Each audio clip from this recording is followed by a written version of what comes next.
Comienzo con la presentación. Continuando con el curso de Derecho de la Construcción, tenemos la presencia del doctor Edgar Zúñiga, quien es abogado por la Universidad de Piura. Tiene más de 20 años de experiencia en el sector público y privado.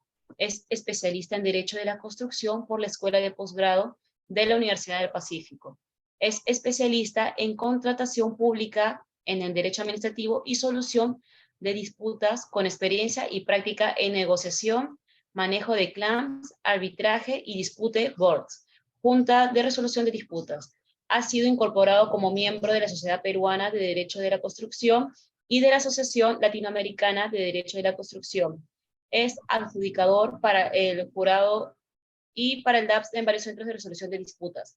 Pertenece a la nómina de árbitros del Centro de Arbitraje del OSCE en el Colegio de Ingenieros del Perú y diferentes cámaras de comercio a nivel nacional. Manager en Zúñiga y CIA Infraestructura y actualmente es gerente legal y oficial de cumplimiento de China Group Company Sucursal Perú. El tema del día de hoy es contratos, estándares internacionales de construcción. Estimado doctor, le cedemos el uso de la palabra. Sí, Tatiana, muy buenas tardes.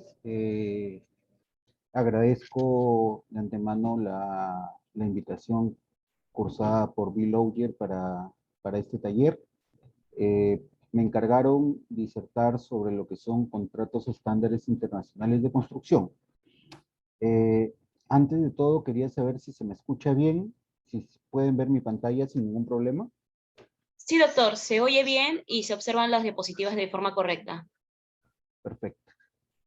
Como les decía, me invitaron para conversar sobre contratos estándares internacionales de construcción, y el orden a seguir en esta exposición va a ser el siguiente.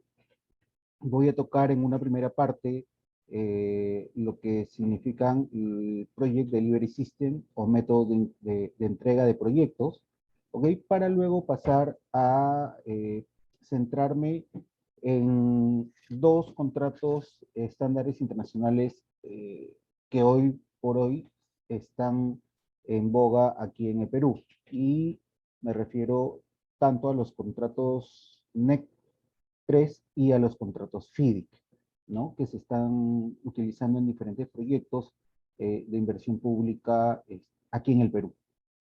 Dicho esto, voy a comenzar con la exposición. Respecto al Project Delivery System, hacemos referencia al sistema de cómo se entrega el proyecto de infraestructura que se va a encargar o que se va a contratar, ¿de acuerdo? Escuchaba al doctor Montesinos anteriormente, y sí, tenemos que partir de que el derecho de construcción es probablemente uno de los ámbitos del derecho y las obras de infraestructura que son muy proclives a diferentes tipos de controversias. Y esto porque en una obra de infraestructura se conjugan diferentes intereses de diferentes actores, ¿no? En este caso los llamamos stakeholders. Tenemos tanto al mandante, tenemos al contratista, tenemos muchos intervinientes, llámese supervisor, llámense logísticos, y una serie de personas o empresas que velan por sus intereses. ¿De acuerdo? Entonces, bajo este sistema del Project Delivery System, el propietario o mandante o owner decide cómo se va a relacionar con los diversos agentes que van a intervenir en el proyecto, ¿no? Entre los constructores, supervisores, diseñadores y todo tipo de proveedores. El Project Delivery System será el paso previo a lo que luego será la propuesta de contrato y la modalidad a elegirse. Dentro de los principales PDS tenemos el Design Bid Build, el Design Build, el Project Management y el colaborativo o integrado. Respecto al diseño, procura y construcción, que es el Design Bid Build, es el clásico sistema de entrega de proyecto. Es decir, bajo este Project Delivery System, el contratista seleccionado se limita a ejecutar lo establecido en la ingeniería. Es decir, esta modalidad implica que el mandante o dueño de la obra le entrega el expediente técnico que implica la ingeniería a detalle para que el contratista se encargue de ejecutar el proyecto de acuerdo al expediente técnico. ¿De acuerdo? Si se tiene el expediente técnico, es claro que va a haber mayor certidumbre tanto en el precio, plazo y calidad del proyecto de infraestructura. Sin embargo, aquí existen unos mayores costos respecto a la supervisión, ¿no? Y hay una intervención activa del mandante o el dueño de la obra en toma de decisiones. Por lo tanto, él, es decir, el mandante, asume los errores de ingeniería, porque se supone que él como mandante o propietario de la obra realizó el expediente técnico, ¿no? Vámonos a poner, por ejemplo, en el caso de que Provías Nacional o Provías Descentralizado o PRONIET, por ejemplo, ¿no? El Programa Nacional de Infraestructura Educativa del Ministerio de Educación, me dice a mí, Edgar Zúñiga Ingeniería, mira, contratista, este es el expediente técnico de este colegio y quiero que lo hagas de esta manera, ¿no?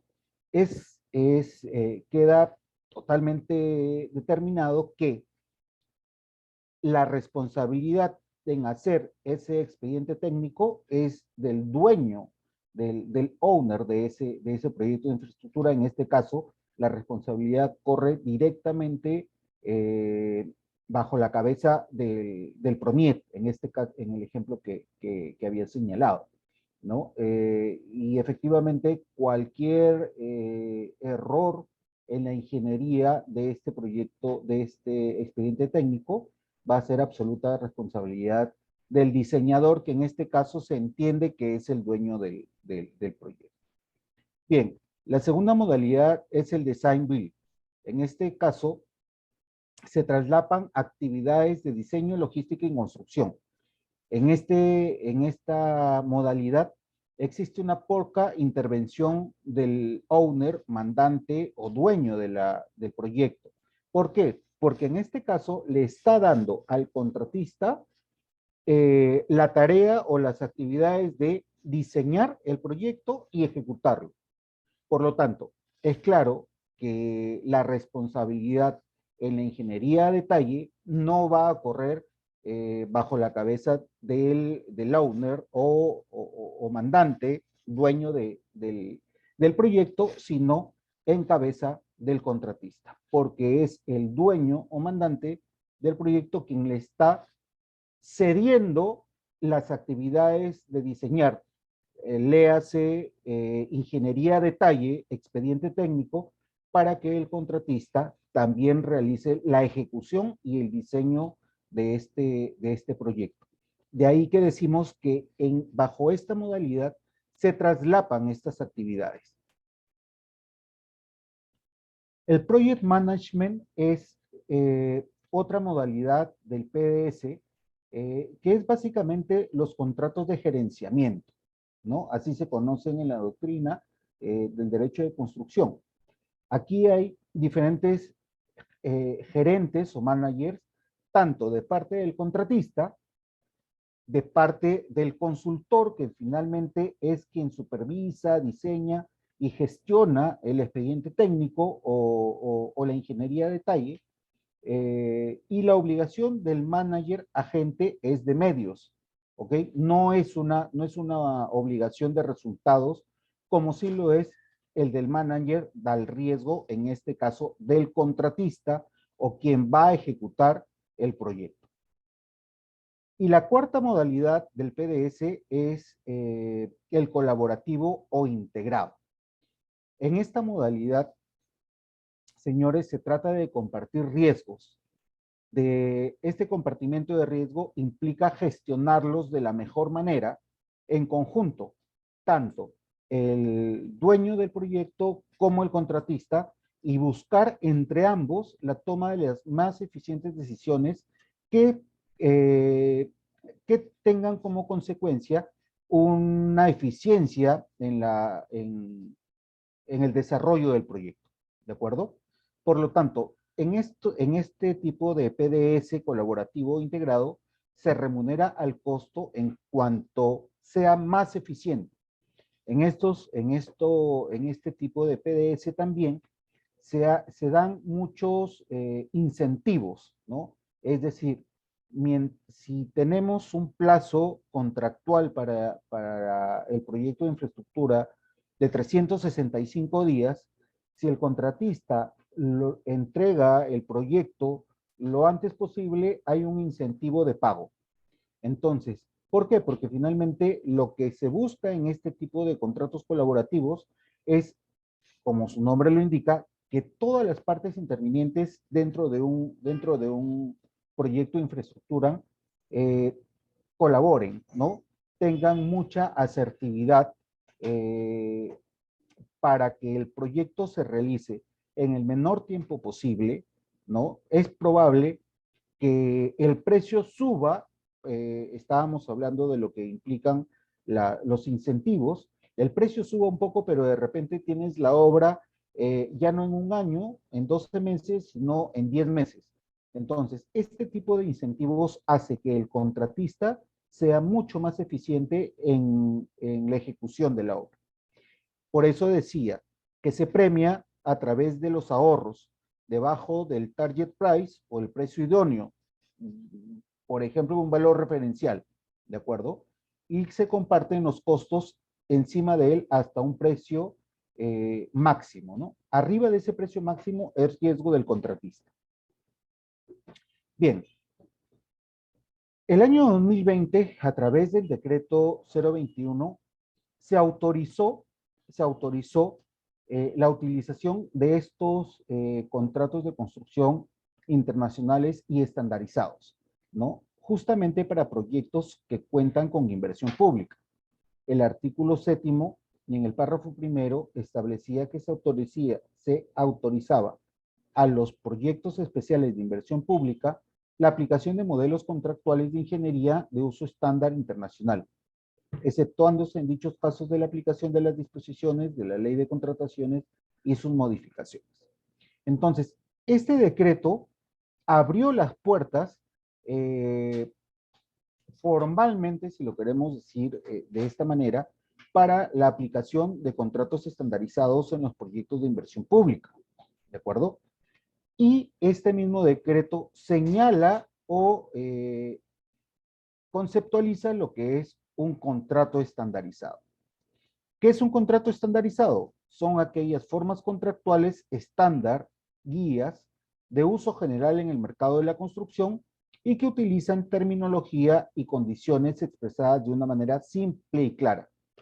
¿Por qué? Porque la terminología simple y clara, señores, va a hacer posible que estos proyectos o estos contratos sean ejecutados eficientemente por cualquier tipo de profesiones dentro del derecho de construcción, llámese ingenieros, arquitectos, abogados, que sean de fácil interpretación, ¿ok?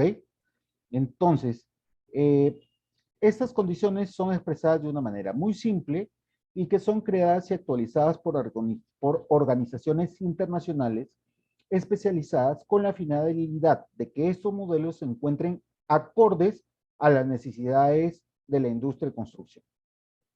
De esta forma, se estableció que algunos de este tipo de contratos estandarizados sean los NEC y los FIDIC, también como los NEAA. Bien, hablemos un poco de lo que son los contratos NEC. En este punto hay que ser bastante transparentes. Estos cursos de NEC o de FIDIC, señores, podríamos dar un año de un curso de NEC o un curso de FIDIC.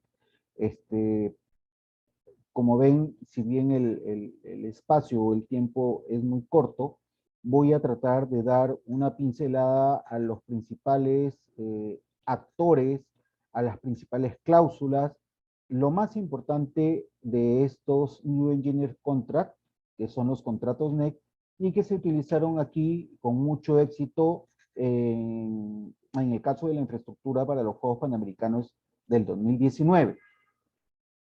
Este es un contrato muy utilizado en el Reino Unido, ¿de acuerdo? También aquí en Latinoamérica, y se utilizaron como pilotos con gran beneficio, eficiencia y con gran éxito en la infraestructura de los Juegos Panamericanos del año 2019 aquí en el Perú. Por lo tanto, como decía en el PPT anterior, este tipo de contratos no son ideados en un lenguaje jurídico complicado, ¿no? Por lo que su redacción, NEC intenta evitar las referencias cruzadas o la posibilidad de diferentes formas de interpretación. ¿Por qué? Porque justamente lo que se trata es de que su lectura sea fluida y que los administradores y ejecutores del contrato sepan en todo momento cómo conducirse. Es decir, todos aquellos tecnicismos que se pueden utilizar en un proyecto de infraestructura, llámese bajo la 30225, en este tipo de contratos, NEC y también en los contratos FIDIC, desaparecen, ¿no? Son lo más digeribles posibles, como lo vamos a ver, por ejemplo, en los contratos FIDIC, podemos tener un contrato muy simple, sin embargo, el contrato FIDIC tiene cláusulas generales, tiene cláusulas específicas, que finalmente, señores, estos contratos, en el caso de los FIDIC, por ejemplo, puedes tener 300 hojas de contratos porque se trata de que todo esté claramente establecido en el contrato sin posibilidad de ir a interpretaciones antojadizas, ¿sí? Esas son las ventajas que tienen estos contratos colaborativos. Por lo tanto, dispone de estándares contractuales, es decir, de versiones largas como de versiones cortas, para ser empleados en diferentes niveles de complejidad y de acuerdo a las necesidades del proyecto a abordar. Por ejemplo, en el caso de estos NEC en los Juegos Panamericanos, se utilizaron ciertos tipos de NEC, tanto, por ejemplo, para la infraestructura de Videna, como para otras infraestructuras de menor complejidad. Bien, ¿cuáles son las características principales de estos tipos de contratos? Que efectivamente pueden ser utilizados en una diversidad de proyectos justamente por su flexibilidad. Son independientes del nivel de responsabilidad de diseño del contratista. Estimulan una buena administración justamente por lo fácil que es de entender y de leer. Permiten modular dentro del contrato un rango de opciones a ser escogidas por las partes, ¿de acuerdo? Por lo que se establecen aspectos contractuales como el tipo de pago, modo de reembolso, los medios de solución de controversias o disputas, entre otras opciones que finalmente se ponen de acuerdo tanto entre dueño o mandante de la obra con el contratista. Lo que busca el NEC es que la ejecución del proyecto sea lo más eficientemente posible, ¿no? Y de ahí que parte, como les decía, de la simplicidad de su redacción en este tipo de contratos. ¿Cuáles son las cláusulas principales de los contratos NEC? Y qué van a hacer que estos contratos NEC sean de fácil aplicación, que sean de simple administración por parte y de simple ejecución de parte del contratista. Por ejemplo, el tema de las comunicaciones, ¿no? El tema de la comunicación está establecido dentro de un contrato NEC en tiempos debidamente especificados, ¿no? En periodos de comunicaciones y en periodo de respuesta, tanto de parte del mandante, owner, o de parte del contratista respecto de alguna consulta que de repente pueda hacer el contratista, se da determinado plazo para que el mandante o dueño del proyecto conteste. Por eso es de que se establecen plazos para esas comunicaciones. Es más, el gerente de proyecto tiene posibilidad, y a eso nos referíamos también anteriormente cuando hablábamos de la flexibilidad, ¿no? Porque tienen la potestad de extender el periodo de respuesta, siempre bajo un estándar de eficiencia. ¿De acuerdo? En este caso, no se acepta la comunicación.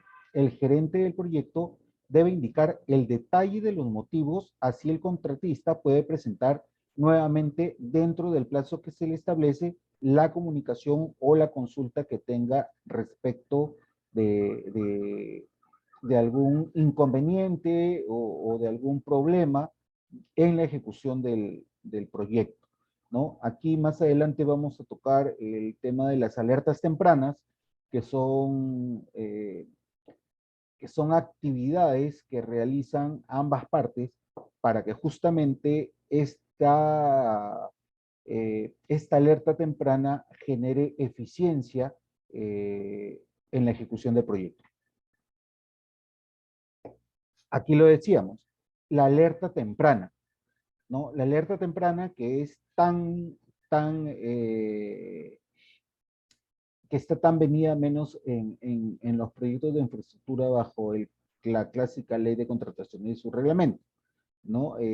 Porque a diferencia de los contratos NEC, es probable que bajo la normativa de la ley de contrataciones, el contratista, por lo general, se calla o ante ante algún problema, ¿no? en obra, no la comunico oportunamente pensando en que esto va a generar una ampliación de plazo, ¿no? A diferencia de lo que se da en los NEC, porque en los NEC, como estábamos viendo, buscamos, y claro, bajo la normativa de ley de contrataciones, debería ser así también, ¿no? Y ese es básicamente un llamado a los contratistas. Pero el contratista, bajo la ley de contrataciones, siempre está buscando las ampliaciones de plazo, los adicionales y cualquier otra disrupción que finalmente le traiga un beneficio económico, ¿no? Probablemente no se prioriza la eficiencia del proyecto. Bien, respecto a la alerta temprana, ¿qué implica? Que tan pronto se dé cuenta de un evento que pueda afectar al proyecto en el precio, plazo o calidad del mismo, las partes tienen que alertarse unas a otras. ¿De acuerdo? Por ejemplo, en el caso de demoras de suministros que se hayan comprado, condiciones climáticas, se deben de comunicar lo antes posible, ¿no? Caso contrario, por ejemplo, aquí bajo la norma de contrataciones, siempre las demoras de los suministros o las demoras de los bienes que se compran para ciertos casos, por ejemplo, hospitales, claro, mientras más se demore y no sea atribuible al contratista, esa demora, el contratista va a querer que se demore más a propósito de ganar una ampliación de plazo, ¿no? Estas son es una mala praxis de los contratistas dentro de los proyectos de infraestructura. El contratista puede incluir un registro inicial de alerta temprana, los riesgos que le preocupan dentro del contrato. Bien, respecto de la asignación de riesgos en los contratos NEC, estos se establecen de manera específica cuáles son asumidos por el empleador, en este caso por el dueño de la obra, y el resto serán asumidos por el contratista, ¿no? Entonces, este tema de la asignación de riesgos son actividades de suma importancia y que personal y humildemente considero que hoy por hoy, bajo la normativa de contrataciones estatales, muy a pesar de que es una obligación tener una matriz de riesgos, sigo pensando que no se realiza esta actividad en la matriz de riesgos de forma correcta, de forma eficiente, se están asignando los riesgos a quien no puede minimizarlos, ¿no? Y el tema de la asignación de riesgos es simple. Se le asigna el riesgo a aquella parte del proyecto de infraestructura, llámese mandante, dueño o contratista, que pueda minimizar el riesgo al menor precio, ¿no? De eso se trata, hacer una correcta asignación de riesgos. Que el riesgo sea, sea asumido por aquella parte que pueda económicamente minimizarlo. Sin embargo, esta asignación de riesgo, como repito, considero que no se está haciendo de la manera correcta en los proyectos de infraestructura aquí en el Perú. Otras cláusulas principales son las modalidades de pago, ¿no? Ya decíamos, generalmente se realizan pagos de forma mensual, pero no quiere decir que sean la única forma de pago, ¿no? Se paga el precio del trabajo realizado hasta la fecha, cualquier otro monto adicional y permite menos cantidades asumidas por el contratista o retenciones, ¿de acuerdo? Por lo general, en este tipo de contratos se puede pactar que las penalidades se cobren al final del contrato, ¿no? Por un tema de liquidez para el contratista, ¿no? Sin embargo, es importante señalar que las valorizaciones mensuales únicamente no pueden ser determinadas de esta forma. Y los eventos compensables quiere decir que el contratista tiene que notificar inmediatamente si es de que existe un evento de compensación en un periodo especificado. De lo contrario, puede perder este derecho a que sea compensado por este evento. Aquí también entra mucho tallar lo que habíamos manifestado de las alertas tempranas. Un evento compensable que sea comunicado inmediatamente, prácticamente de forma automática.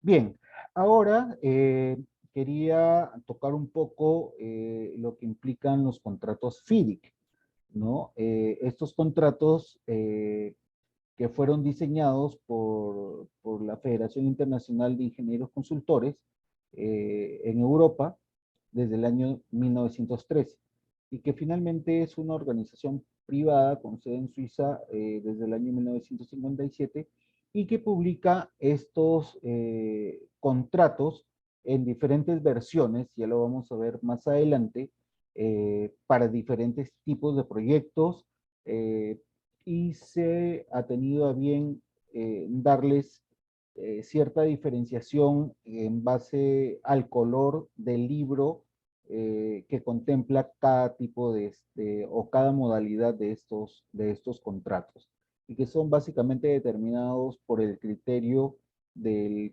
tipo de obra o tipo de proyecto al que se van a aplicar estos contratos FIDIC. El principio fundamental es el uso de condiciones generales de contratación y los principios dorados o golden principles, ¿no? Considerados adecuados en todos los proyectos de infraestructura más exitosos del mundo.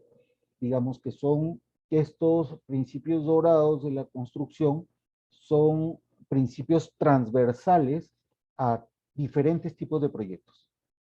¿Sí? En este tipo de contratos FIDIC brindan una orientación sobre subcláusulas específicas del proyecto, ¿no? Por eso les decía hace unos minutos que en estos contratos FIDIC existen cláusulas específicas, cláusulas particulares, cláusulas generales, y un contrato FIDIC, en mi experiencia, he podido ver contratos FIDIC, por ejemplo, en el Ministerio de Vivienda, para una OPD del Ministerio de Vivienda, si no me equivoco, era el Proyecto Nacional de Saneamiento Rural, si no me equivoco, utiliza estos contratos FIDIC cuando los proyectos de infraestructura que se realizan son financiados con cooperación externa, ¿no? Por ejemplo, el JICA, del Banco Mundial, del BID y otras entidades de cooperación. Para esos casos, básicamente se usan los contratos FIDIC. ¿Cuáles son estos principios dorados a los que les dije que eran transversales a diferentes proyectos de infraestructura exitosos en el mundo, ¿no?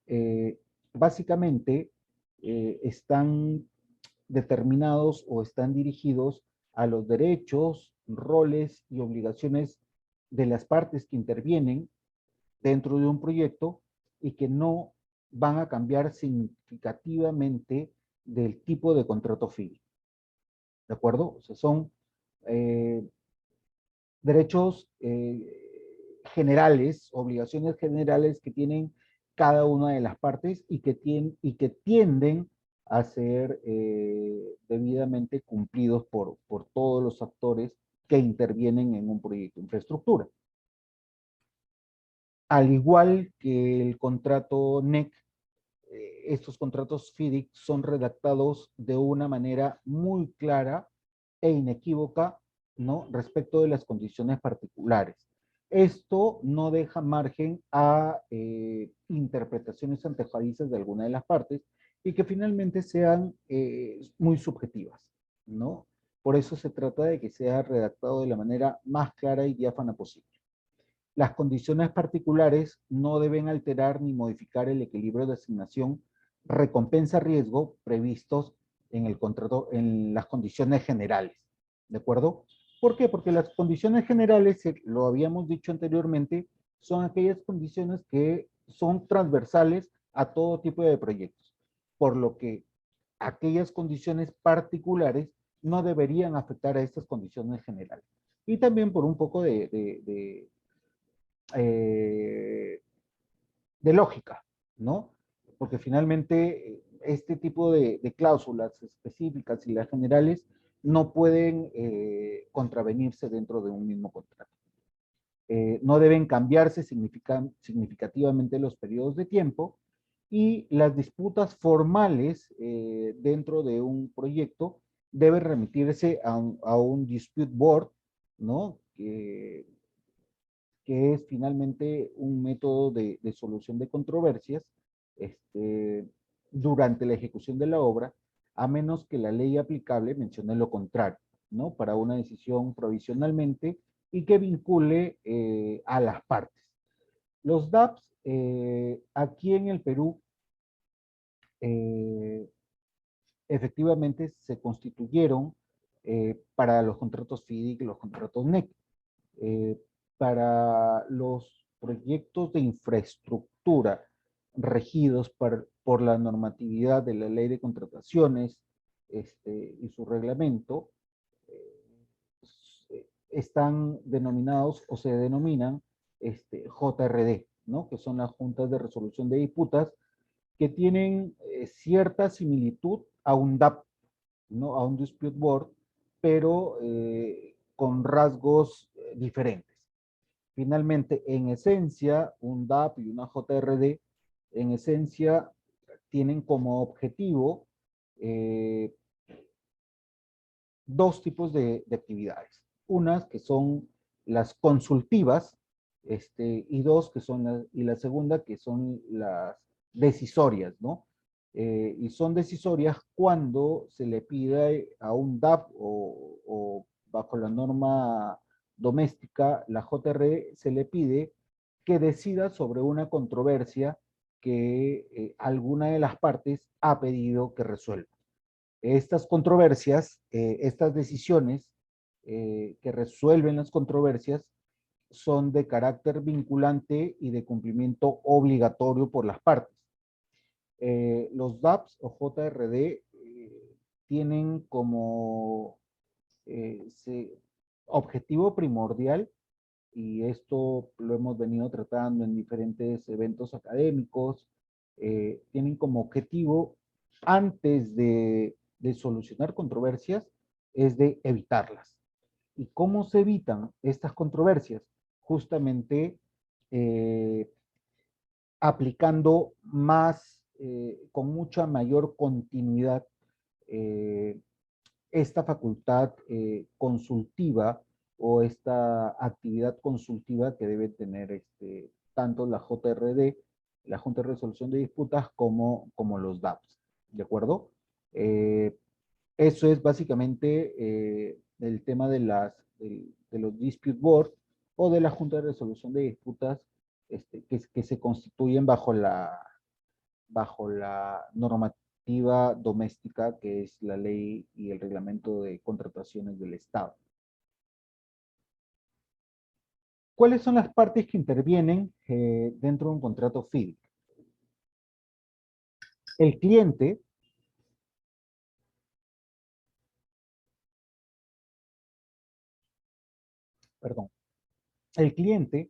que puede ser individual o una persona natural, una empresa, ¿no? En este caso un corporativo, o finalmente una entidad gubernamental, ¿no? El Estado, inclusive OPDs o cualquier otro tipo de entidad de rango regional, municipal, ¿no? El personal del cliente, que es quien coopera directamente con el contratista, ¿no? En este caso, por ejemplo, podemos tener a los administradores de contrato que son designados por las entidades, en el caso de contratos con el Estado. El contratista o el representante del contratista, quien es finalmente quien ejecuta el proyecto de infraestructura a cambio de una remuneración, ¿no? o de una contraprestación.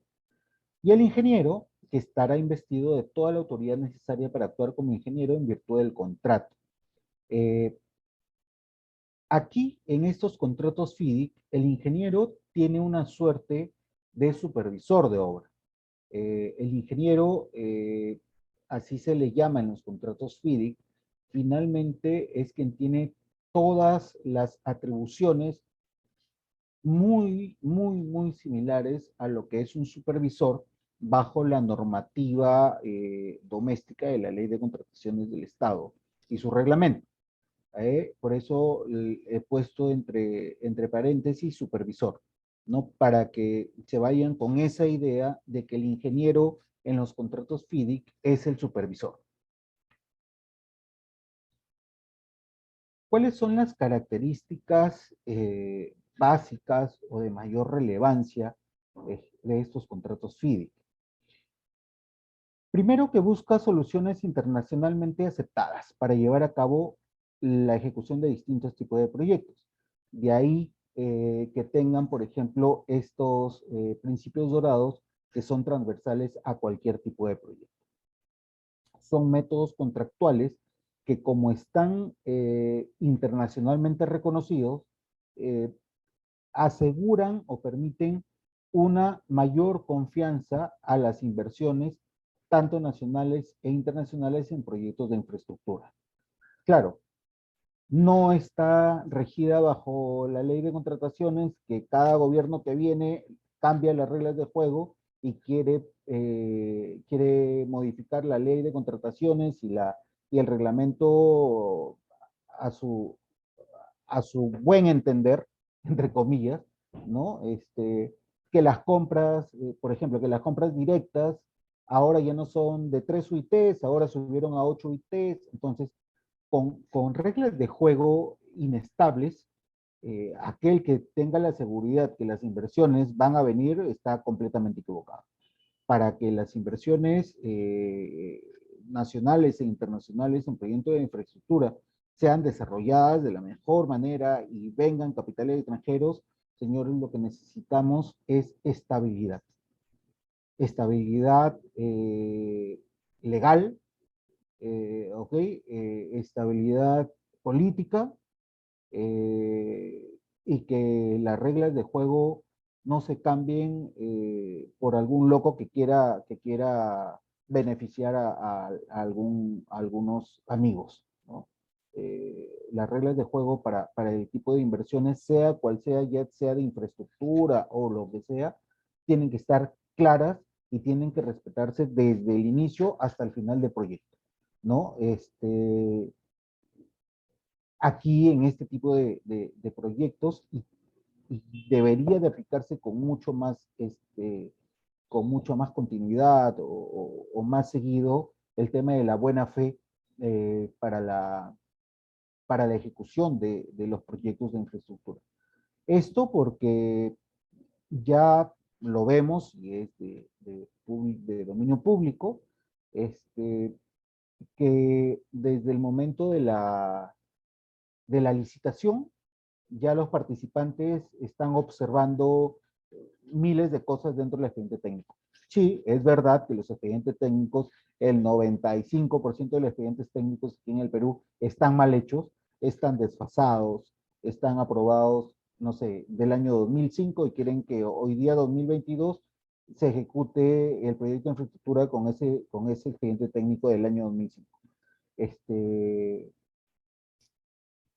Sabemos que los expedientes técnicos están mal hechos, están desfasados. Sin embargo, sí creo que las partes dentro de los proyectos de infraestructura deben de manejarse con la debida diligencia y sobre todo bajo la buena fe contractual, ¿sí? Otra de las características importantes en estos contratos FIDIC es que ofrecen tanto al dueño, al cliente y al contratista diversas ventajas muy valoradas en la ejecución de proyectos.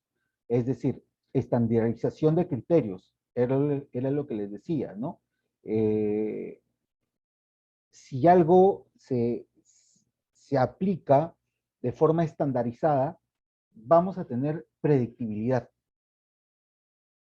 Las reglas de juego no se pueden cambiar de un momento a otro. La asignación de los riesgos del contrato deben hacerse de la mejor forma posible para que cualquiera de las partes del proyecto los pueda mitigar de la mejor manera. Aquí el punto central, señores, de la asignación de riesgos es la mitigación. La parte, ya sea dueña, mandante del proyecto de infraestructura, como el contratista, tienen que poder mitigar ese riesgo al menor costo posible. De eso se trata. Es simple, pero aterrizarlo muchas veces es muy difícil para las partes, ¿no? Porque creen que si más riesgo se les da es más perjudicial. No. Finalmente, si tienes la posibilidad de mitigarlos al menor costo posible, asumes el riesgo. Porque la otra parte, si asume ese riesgo que le va a salir más caro, ten por seguro que ese encarecimiento te lo va a poner, en el caso del contratista, este encarecimiento te lo va a poner en tu valor referencial del proyecto o te va a cobrar más. Entonces, la asignación de riesgos es un punto muy importante, señores, dentro de los proyectos de infraestructura. Y también la identificación de los derechos y obligaciones de las partes. Dentro de los contratos FIDIC, y se los decía hace un momento, cómo se utilizan estos contratos y cómo están clasificados, dependen básicamente del proyecto al que se aplican estos contratos FIDIC. Por ejemplo, tenemos el libro rojo, que son los contratos FIDIC, que se utilizan para aquella ingeniería que es proyectada por el cliente. Es decir, el expediente técnico es realizado por el mandante o el dueño de la obra, ¿no? Entonces le da ciertas condiciones de contratación para la construcción. Es decir, en el libro rojo es el clásico ejecución del proyecto. Yo, dueño de la obra, te doy el expediente técnico, ¿no? A ingeniería a detalle para que tú, contratista, lo ejecutes. El libro amarillo es aquel contrato que está diseñado para la ejecución de proyectos que contemplen instalaciones mecánicas, eléctricas, ¿de acuerdo? Y en los cuales el contratista es responsable de la ingeniería y la construcción. En estos casos, quien hace la ingeniería a detalle, el expediente técnico, es el mismo constructor, ¿no? Entonces, el mismo contratista es quien se encarga de elaborar el expediente técnico, la ingeniería de detalle y la ejecución de ese expediente técnico que también hace.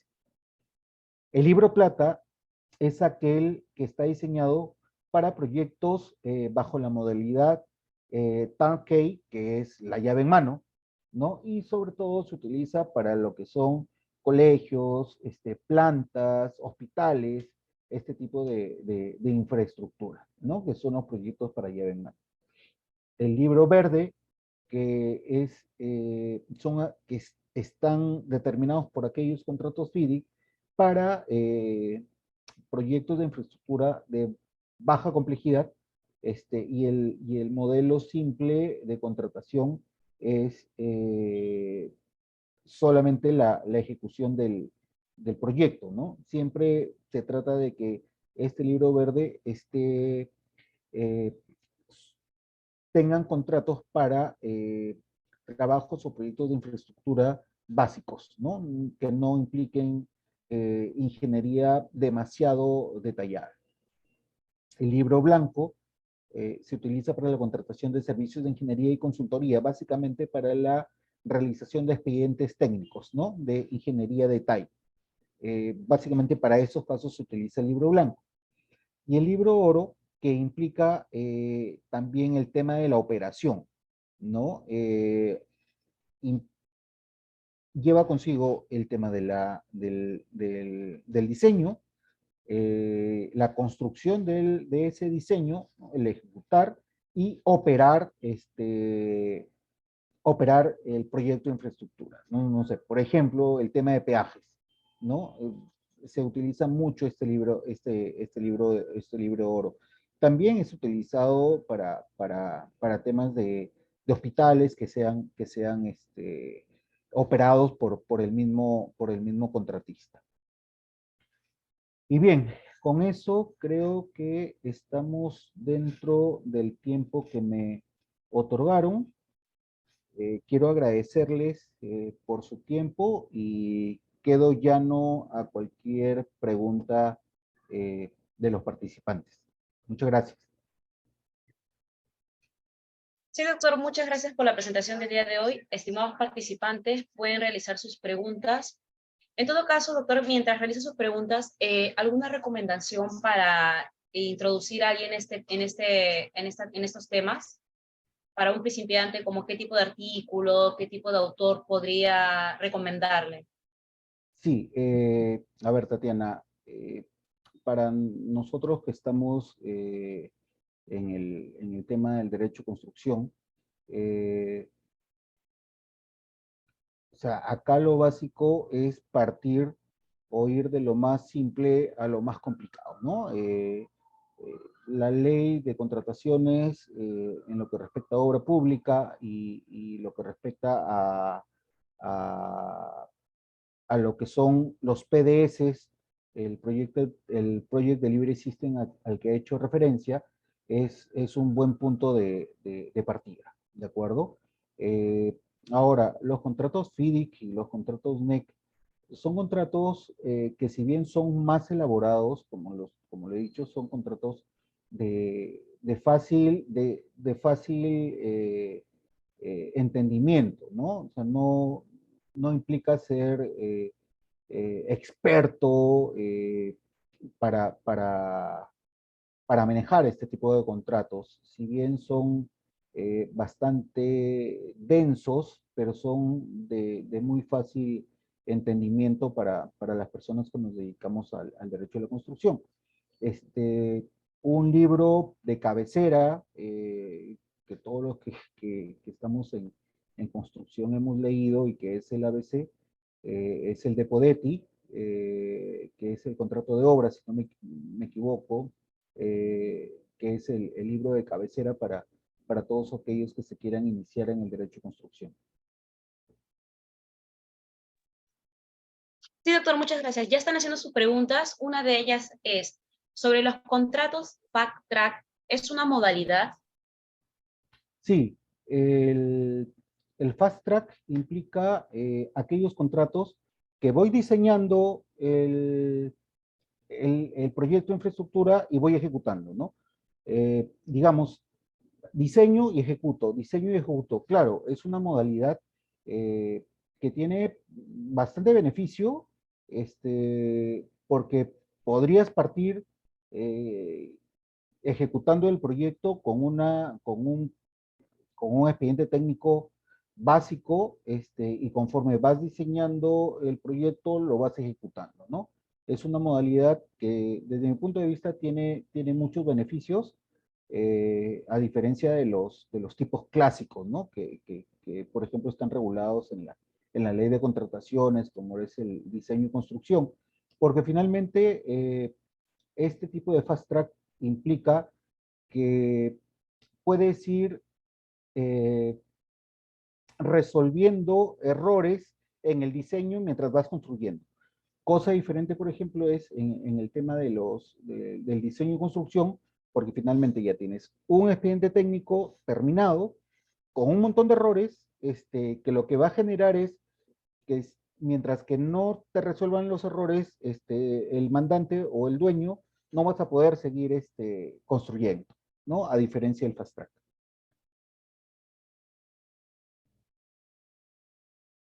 Sí, doctor. Otra pregunta vendría a ser, ¿hay guías y manuales de NEC y FIDIC? Para el NEC hay guías como el NEC Handbook de Steven Evans. Sí, sí, sí. Gracias, Jonathan. Sí, efectivamente, hay manuales, los FIDIC, lamentablemente están, en su mayoría están en inglés, sin embargo, hay manuales que ayudan en esto. Gracias, Jonathan.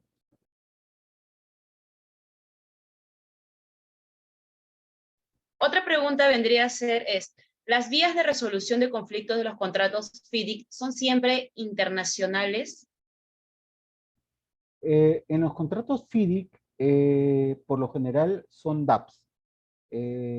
Son dispute board que en muchas veces toman eh, los modelos del ICC, ¿de acuerdo? De la Cámara de Comercio Internacional para la solución de controversias. Digamos, toman este marco. Sin embargo, eh, cada DAP es libre de establecer sus formas de resolver las controversias en obra, así como los plazos, ¿no? En mi experiencia, por lo general, como te digo, se toma como marco la solución de controversias de ICC, pero no quiere decir que se tomen a rajatabla todos, ¿no? Sí, doctor. Y tenemos una última pregunta. Muchas gracias, doctor, por su ponencia. Quisiera consultarle lo siguiente. ¿Cuáles son los mecanismos de solución de controversia en los contratos FIDIC y NEC? Y la segunda pregunta es, en su experiencia, ¿en qué casos se debe preferir un contrato NEC sobre FIDIC y viceversa? Sí, como lo decía Tatiana, los mecanismos de solución de controversia son los clásicos, ¿no? Son los de Dispute Board, que también pueden ser Dispute Adjudication Board, y bueno, y el clásico arbitraje, ¿no? Sin embargo, los Dispute Boards tienen como punto a favor que te van a resolver controversias durante la ejecución de la obra, ¿no? A diferencia del arbitraje, y este es una analogía poco bonita, pero digamos, el dispute board te sana al enfermo mientras que está en coma y está enfermo. Llámese proyecto de infraestructura, ¿no? Lo puede salvar con las decisiones que toma mientras que el proyecto de infraestructura está vigente. A diferencia del arbitraje, el arbitraje ya es post-mortem. Ya se resolvió el contrato, ya no hay forma de revivir el contrato y te vas al arbitraje, ¿no? Esa es la gran diferencia de los dispute boards, que dentro de la norma doméstica se le ha llamado Junta de Resolución de Disputas, y el arbitraje. Eso es básicamente el tema de la solución de controversias. Y en mi experiencia, cuando se escoge FIDIC-NEC, eso depende básicamente del criterio de la obra que tengamos, ¿sí? Los NEC, por ejemplo, se utilizaron de forma exitosísima en los proyectos de infraestructura de los Juegos Panamericanos. En cambio, los FIDIC se utilizan más en otro tipo de proyectos y sobre todo en proyectos que tienen financiamiento de entidades internacionales, llámese BID, llámese el JICA, Banco Mundial, etcétera. Pero básicamente esto depende del tipo de proyecto que vas a utilizar, ¿no? Y para eso tienes que hacer un análisis muy exhaustivo de qué tipo de NEC o qué tipo de FIDIC vas a utilizar de acuerdo al proyecto, ¿no? Ya lo dije respecto del color de los libros que vienen determinados por el tipo de infraestructura que se va a ejecutar. Sí, doctora, muchas gracias por responder las preguntas de los participantes. De parte del equipo de BeLawyer, le estamos muy agradecidos por la ponencia del día de hoy y esperamos contar con su presencia en próximos eventos. Muchas gracias y muy buenas noches. Gracias.